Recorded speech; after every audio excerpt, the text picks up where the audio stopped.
Hello and welcome to the No Holds Barred Witchcraft podcast. Chris, we got someone that requested something. I won't say who it is, but there's this thing called hashtags, which I'm not all that used to. I'm getting better with this social media lark, but hashtag defend occult books. I'm thinking offend occult books, particularly offend Llewellyn books, but it's defend occult books. What the hell's going on with all this? Can you fill us in on this? Okay, well, it's one of these hashtag trends things with Instagram, and this one in particular, I believe, was started by that Diat Darling, that Thelemite YouTuber, um, who does a lot of talking about occult reading more than anything. I think is a lot of what her content is about. But she's through Pathos, I think, and Instagram. She's been posting about defend occult books and trying to get people to kind of follow on and do the same and get it trending. So I think the core idea is supposed to be that obviously what they call themselves now, Generation Z or whatever it is, are these new witches that don't I don't have. think they call themselves. I think they do. They don't call themselves that. That's just an economic term. It's Oh, Generation okay. Z. We're millennials, Chris. We are Uh, officially millennials. oh, okay. So yeah, so it's one of these things where you've got a whole generation of witches that are out there currently, and they learn most of what they know about, or supposedly know about, witchcraft and the occult from memes, um, and other internet, you know, sound bites, and then take them as gospel, not understanding their origins or where they come from, and then they start silly fights on the internet, as I'm often subject to, because I say something about gypsies, um, and then obviously they get all their knickers in the twist because cultural appropriation and slurs, and this, focusing on this idea that um, you know there are too many white occult books out there, and they're too problematic, and we shouldn't talk about them. So what she's trying to say is obviously that no, the conversation should be had.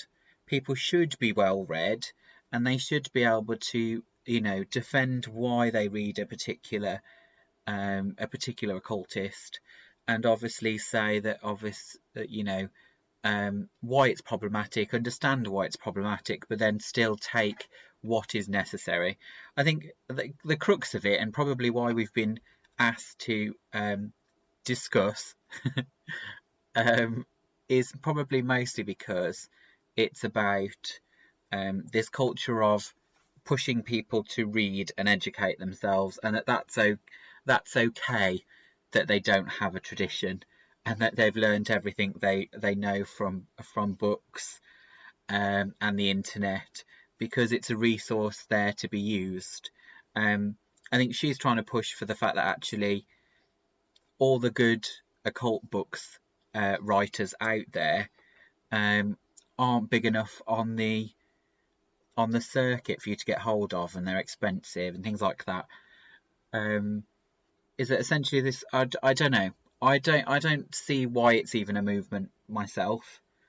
Learn whatever the hell you like. As we often say, there's no problem you learning lots of things from books, as long as you match those hours and exceed those hours with practical work. So if all you do is read, and you don't actually perform any craft of any kind, then that's where the problem lies, is where you're not actually practicing, is about the only thing we would ever comment on. Right, from my understanding of it, you've got generations currently that pretty much spend most of their time using technology to communicate. So whether it's sitting at the dining table and texting each other, or I don't know, what's the little thing with the ghost? Snapchat. Snapchat, yeah. Whether it's a Snapchatting each other and that, then most people from that generation communicate via online and quite quickly. Now, back in the day, people used to, back in the day when we're talking like last century, people used to meet in pubs and at moots and that and try and share knowledge, and then they'd trade books and the like, that sort of thing. There isn't really much of a need for that now, because the authors, you can actually have conversations with them, even if they're on the other side of the world. There are documentaries and videos and experts putting information out in various different forms. It's not just publishing books and that. Even academic papers are available online.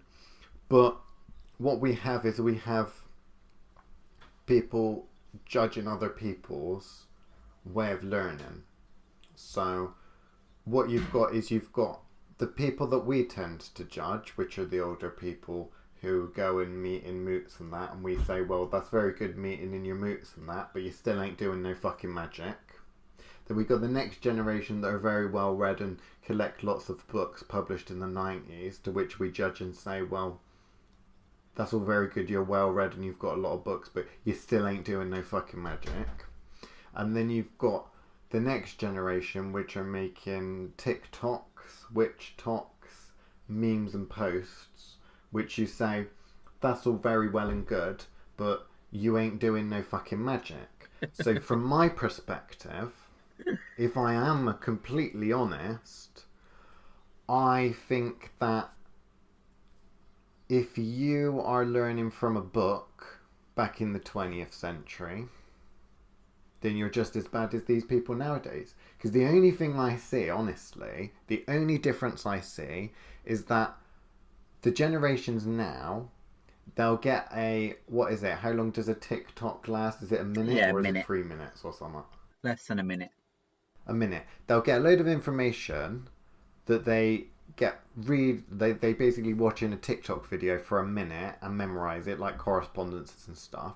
Well, the only real difference is that back then, that would have just been dragged out for an entire book. The information isn't necessarily any better or worse, because there are people that are trying to put content out there, but when you've got a minute in which to do it, you just give little snippets and stuff like that. And let's be fair, if you sat there all day like many people do on TikTok, you probably would absorb a lot of information that might be useful in digestible size. So I personally don't have a problem with the TikTok stuff. I don't have a problem with YouTube. I don't have a problem with old traditional books. I don't have a problem with meeting up and experiment and all that sort of thing. What I have a problem with is not pushing oneself further. That's what I have a problem with. And claiming to be on a magical path where you push yourself further. Because as I think we know, most people that are on a magical path don't do no fucking magic. And on the rare occasion they do magic, it's somewhat super basic. Would you agree with that? Or would you not agree? Oh yeah, you've got people that learn a certain set of basics, and they're trying to search out something more authentic. I think one of the things she did say in a Pathos thing was about this kind of move away from Wicker to a different kind of packaged Wicker.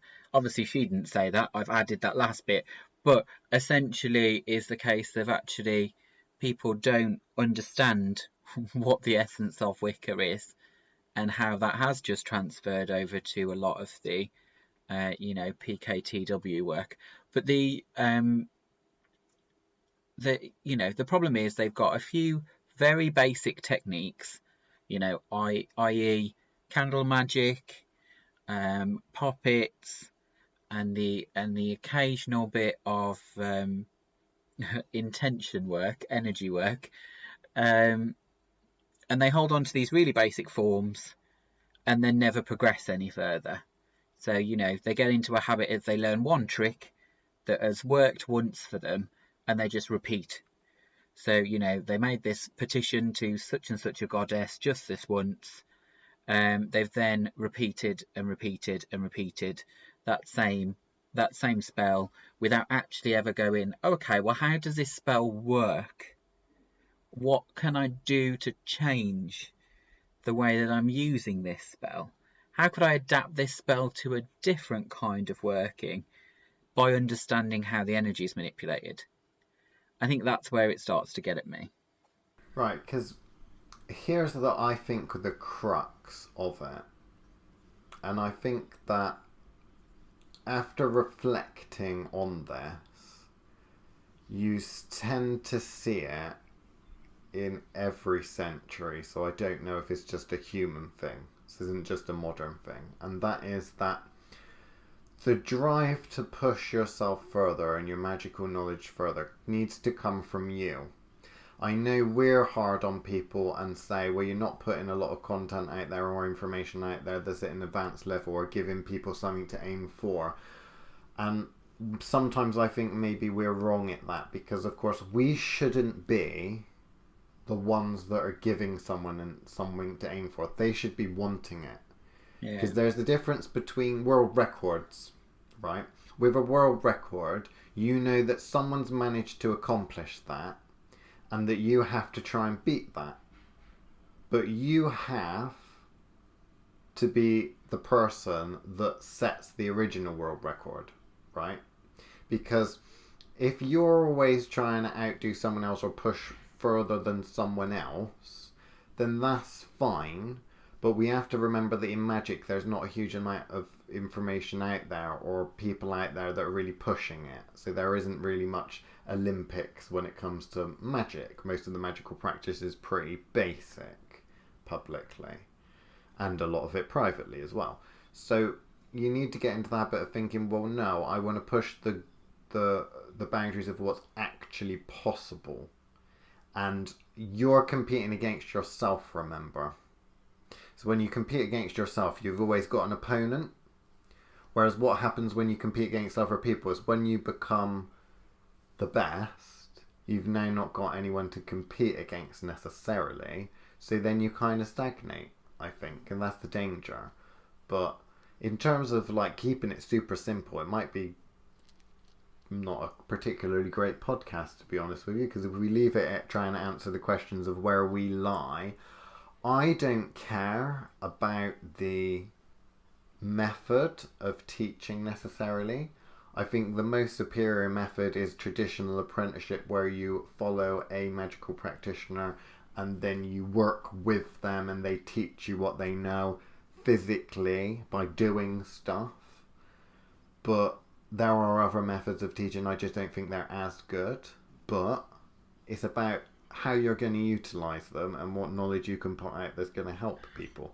I think there are lots of books that line the shelves of many and many people that are worse than probably some TikTok videos out there that are a minute long. Definitely. I think there probably is someone out there doing TikTok videos that are a minute long that give you more magic or knowledge, and knowledge in general, and wisdom, than an entire shelf full of books in some of these households. Yeah. Yeah. I think I wouldn't be able to name a channel, but no. I don't really go on TikTok. No. But I think I will add the caveat of kind of saying the apprentice method doesn't need to be you and another human. The apprentice method does extend to having a relationship with spirit that will teach and push you further, providing you pick the right one. And have the right relationship with them. It doesn't need to be, one human teaching another. The only reason I add that caveat is because, lots of people say, well, how am I supposed to find these people if they're not on the internet? So, it's one of those. It's one of those things where, a spirit might not necessarily do the teaching, but they might push you to somebody that will. I know we receive a fair few that come on recommendations from various different spirits. So there is always that opportunity there. I think the other part people forget is just because you want to learn from somebody doesn't mean they necessarily want to teach you. Not all hardcore magical practitioners want to mentor people or have any kind of tradition. At the end of the day, we both of us reject the idea of having any kind of tradition, to the point that we have to regularly check ourselves, don't we, Liam, that we are not kind of accidentally creating one, with the mentees that we have, Yeah. where we're kind of going, okay, you're starting to sound a little bit too like me now, go and do something different. And you have to set a new challenge in order to set them off in a new direction of pushing themselves a bit harder. But yeah, I'd probably just gone off on a tangent again, Liam. Sorry. Um, but yeah, there's a lot of writing out there. I don't think reading umpteen books from necessarily the same author will get you there. It's a case of having read a bit of everything, even if it's just to say, I don't like this, um, or this doesn't resonate with me. It's like as soon as you get to a certain level, it's like reading cookbooks. As soon as you're a certain level of chef, you kind of go, or you just read other people's work for an idea, see what other people are doing, then go, oh, okay, I don't like that. And sometimes hating something is the perfect bit of drive you need to push yourself over the next hurdle of kind of going, oh, that's shit. I know I can do better than that. So I don't think we've ever, suggested that you shouldn't read occult books. We've always just said, as long as you're practicing, that's what matters to us. Well, I've always said if you've read an occult book that is on magic, then you should spend more time afterwards practicing than it took for you to read that book. So if it took you 7 hours to read that book, you should be spending at least 8 hours practicing magic, even if it's not the magic that's in the book. I'm not suggesting if you pick up a shit book that you think's crap that you then go and do all of that stuff for 8 hours. I'm not suggesting that, but it should be more work being done than reading about it. So there's two things I want to pick up on, okay? One we'll go into, I think, on the Patreon maybe, because I know we're kind of running out of time on the regular edition of the podcast, and that's this idea of there being kind of an anti-intellectual streak with all this. Yeah. Where it says about, well, you should be using your intuition and actually doing stuff instead of reading about it, and that intellectualism and thinking and all that sort of thing is nowhere near as good as actually practicing, which a lot of people would say that we'd be classed as. But the other point I want to make, which ties into that, is that even now I can see on the camera that you have a bookcase full of books, and they're double stacked, aren't they? So there's books in front of books. Some with a bit further than cabinet. That. Right, maybe even triple stack, yeah, or quadruple stack, because I see books in front of books with books stacked on top of those, and then there's some behind those as well. Yeah. Now, looking at your books, why did you buy them? What's going through your mind? Well, one, you need to clarify there. Though none of those behind me are occult books. They're on. Yeah, they are. They're on other subjects. The Element Encyclopedia Witchcraft's there. Somewhere, yeah. I use it for bibliomancy. Well, there we go. They are there then. There are occult books. I'm sure you've got at least one shelf of occult books. Probably, at a push. The majority of the books behind me are on every subject you can imagine that interests me. So, but the reasons those books are there are in order to see what other competition is doing. So, I have a ridiculous amount of books on ancient textiles, because in the last kind of 10-15 years they've been published for the first time ever, and I've got to stay up on what the competition are achieving is the main reason that I have all those, and seeing what the latest trends are, shall we say, in textile archaeology. But I constantly buy books. But are those books kind of like, you know, those books that come out with catalogues, so you get like, I've seen you have those before with all of like whatever the fashion house comes out with. That's like printed in pictures and stuff. I'm struggling here. I'm really trying, but I'm struggling. Printed to say that this is currently the standard. Kind of like your encyclopedia might come out every now and then, or used to come out every now and then with the new standard of things. Are those ones that go out of date? And are they for the everyday people? Or are they kind of like when I was an electrician, we had the wiring regulations book that gets replaced every couple of years with new information that is the current standard? How does that work? Not quite, but yeah, I get what you're trying to say. So those are academic books. So because they're academic, there is a kind of um, statute of limitation on some of them, that there is better research out, so they become. But it's one of those things that you never really get rid of them, because they show where it came from and where the idea came from, and they're good to refer back to when you're ripping apart their arguments. But I think what does ring true is, to a certain extent, the same, I guess, occurs with occult books, which is that, instead of there being the latest encyclopedia of the latest Agrippa book, what you've got instead is a set of commentaries on what people are thinking about that particular type of work now. The problem is there's too many copies of the same thing, where essentially they're all talking about the same practice, but there's 1,000 different versions of what somebody wants to say about it, rather than putting out something new, and don't seem to actually, like a good academic would, actually put a lit review at the beginning of it and say, well, actually these books are all saying the same thing as me, um, but I think part of that is down to the fact that there is no standard in witchcraft, and I think that's what often is the problem.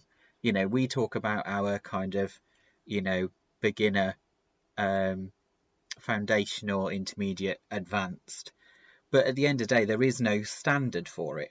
Our standard is completely different to anybody else you've ever met, and like we've often said, a lot of the things that people think of as intermediate or advanced magic, to us wouldn't even leave foundation. But the reason for that is not about the amount of books we've read. It's the access to the types of magics that we work with on a regular basis, or how we would achieve something compared to how somebody else would. And obviously we've taken a ridiculous amount of time out of our lives already in the last couple of years to kind of share some of that with some other people, in an attempt to kind of push the standard up somewhat. And I know that was all very elitist. How do you think we're doing with that? I think we're doing okay. I think the fact Is it an upward trend? it's an upward trend, and I think and they'll know who they are.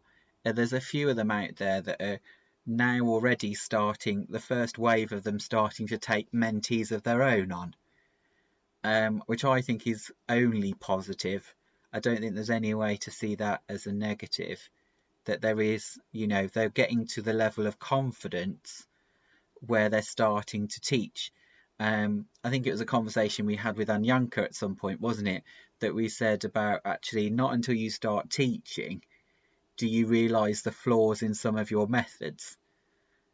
The fact that actually by explaining something to somebody else, you suddenly have to, balls to the wall, kind of commit to a definition of something that you otherwise have floating about in the back of your head, but that suddenly have to say with confidence that X equals Y. Like it's interesting to see it starting to happen with some of the people that we've had the pleasure to mentor for the last year or so. So on the other books on your shelf then, obviously you've done a lot of courses and qualifications and stuff, and there'll be a reading list. So it makes sense that you would buy books, that you're told you have to buy books to complete the courses you're on. You're not really one for novels, are you? No, not really. Not so much. And then if you was to get a novel, would that be a book that you'd keep, or is it the sort of thing that you then give to someone else or donate to charity? Yeah. As soon as I finish reading it, I'd probably Yeah, so pass it's it not on. like the sort that you keep. So you'd either, if you had novels on your shelf, it would be one you're currently reading or one that you intend to read Yeah. at some point soon. Yeah. So in terms of what else is on your shelves then, what else is there? Because it's not just textiles and archaeology and that, is it? Or is it? Predominantly these days. Yeah, there's like fashion and other things going on there, more history, a lot of ancient literature, um, you know, various versions in various. I've got quite a collection of herbals this last year or so. Um, Yeah. but those But why have you got the herbals? well, those I think again are just kind of trying to figure out what the standard is, I guess, of what makes a good herbal and what sort of information's out there compared to what you know, if that makes sense. And kind of going, okay, well, I wouldn't have Yeah. used that for that, but never mind. Obviously, we're talking about medicine here rather than witchcraft, but you know, um, again, it's kind of researching the standard, I guess, is the best that I can possibly describe. The question is how long they will live on these shelves, or if they'll get given away the same way in which that the novels do. I can't imagine the textile stuff I'll ever get rid of because they're too they're too important to the standard for me, I guess. Whereas, yeah, the herbals will probably be handed over to somebody, I imagine, at some point. Here, read this one, just to point out how shit it is or something. Interesting. So comparing that to my shelves then.